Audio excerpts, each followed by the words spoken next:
for the moment of reflection.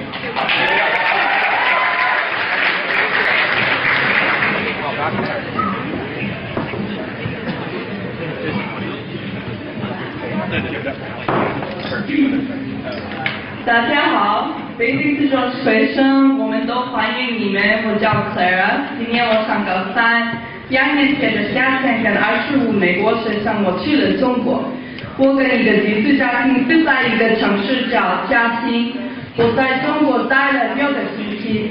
我每天在一个学校叫社交现代学院学校学习了中文。我认识了很多人。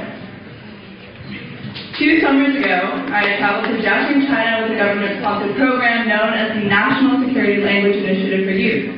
I lived there for 6 weeks, staying both in dorm rooms with Chinese roommates as well as with the host family. The main purpose behind the program is to encourage today's youth to engage in cross-cultural development and to create a dialogue between one country and another.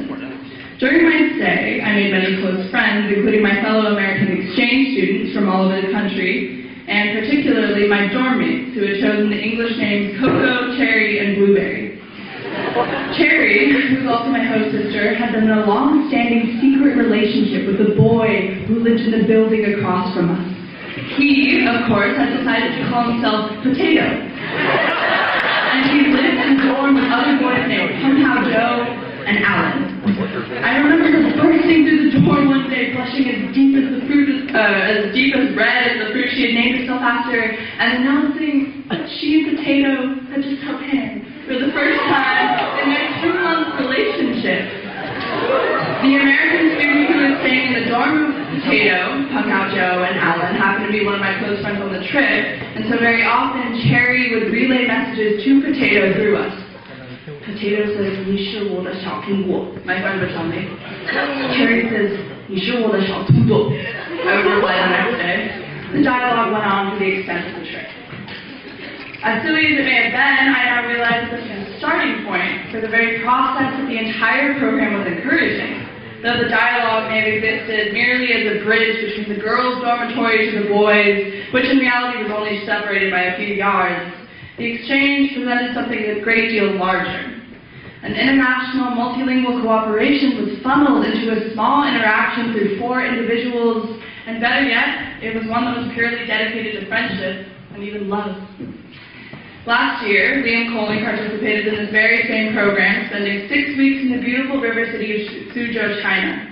This year, we have several SA students who have made it to the semi-finals of the NISLY program, or the application process, placing them in positions of potentially traveling abroad to places like Russia, Turkey, Korea, China, and many other countries to learn the languages and engage in this cross-cultural development.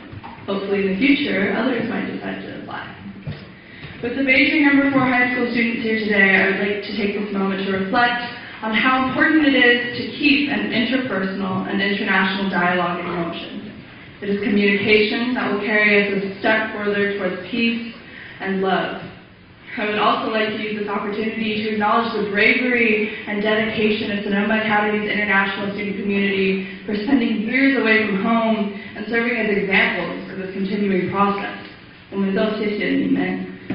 Before we begin our moment of silence, I should tell you, Cherry emailed the other day. She and Potato had their first kiss.